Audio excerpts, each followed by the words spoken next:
ketika awal pandemi, kalau saya nggak menjalankan bisnis sayur ini, mungkin sekarang saya udah selesai gitu. Jadi usaha saya ini udah bener-bener nggak ada gitu. Mungkin sekarang saya lagi apply lamaran kerjaan, berhenti jadi pengusaha gitu.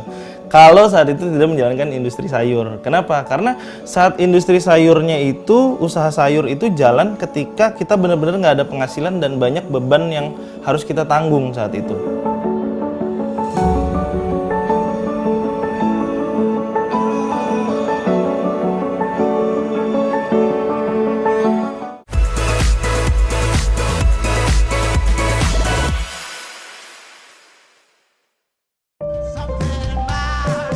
Saya Bayu Fajri Hadian, saya pengusaha di bidang event, sound system dan peralatan untuk event, tapi sekarang saya juga menjalankan sebuah bisnis delivery sayur, groceries.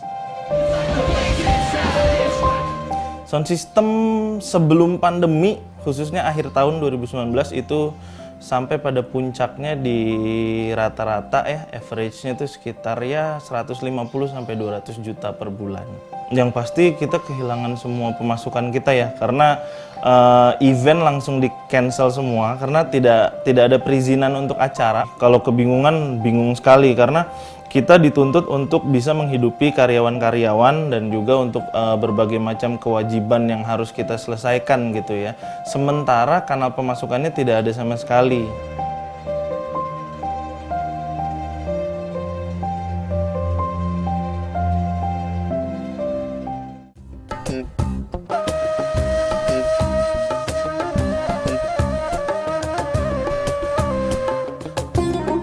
Jadi setelah 2 bulan tidak ada pemasukan sama sekali, akhirnya di bulan Mei waktu itu kebetulan istri saya di handphonenya ada notifikasi bahwa salah satu perusahaan groceries delivery, pengiriman sayur online saat itu overload, jadi dia tidak bisa melakukan pengiriman 1-2 minggu karena mungkin saking tingginya permintaan saat itu ya. Dari situ saya berpikir bahwa wah ternyata bidang ini sepertinya bisa jadi opportunity, bisa jadi kesempatan gitu. Kebetulan mertua saya juga ada kios gitu, toko kelontong di pasar, jadi dikasih tahu informasi kalau beli ini di sini, beli ini di sini, beli ini di sini. Saat itu kita supply-nya masih tradisional ya, masih dari pasar tradisional gitu.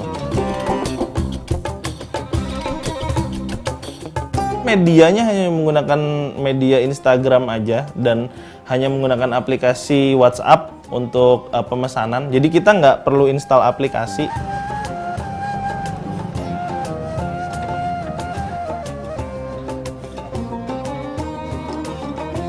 Awal didirikan, saat itu kebetulan mau puasa, belum puasa.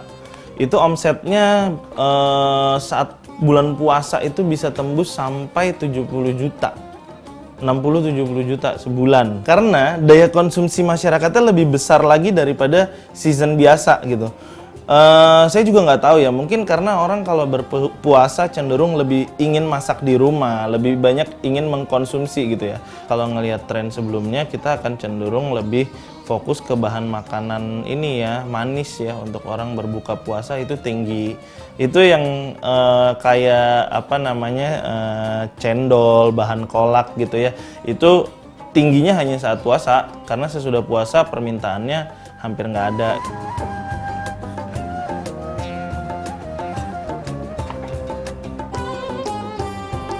Dari sound system, angkat-angkat berat, jadinya angkat sayur. Milih-milih buah, sayur, cabai ini apa, sayur ini apa. Sempet ada kayak kejadian lucu-lucu juga ada. Ya, contohnya milih buah gitu, namanya tangan-tangan udah ngangkat sound, tangan-tangan kuat, milih-milih sayur, milih-milih buah sampai bonyok dipegangnya. Terbantu banget. Kayak, ya sedikit-sedikit kayak bisa nabung juga. Terus dia juga nyari job tuh jago banget sih, selalu ngusahain buat anak buah-buahnya itu yang buat gimana caranya biar bisa ngejob, bisa kerja.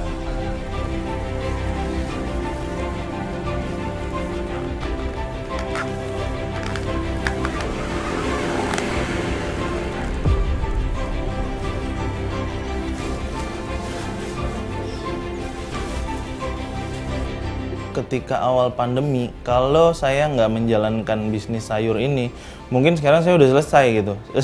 Jadi usaha saya ini udah bener-bener nggak ada gitu. Mungkin sekarang saya lagi apply lamaran kerjaan, berhenti jadi pengusaha gitu. Kalau saat itu tidak menjalankan industri sayur. Kenapa? Karena saat industri sayurnya itu, usaha sayur itu jalan ketika kita benar-benar nggak ada penghasilan dan banyak beban yang harus kita tanggung saat itu. Untuk bisa bertahan di tengah pandemi yang situasinya masih nggak pasti seperti ini, kita semua tuh harus berani berubah.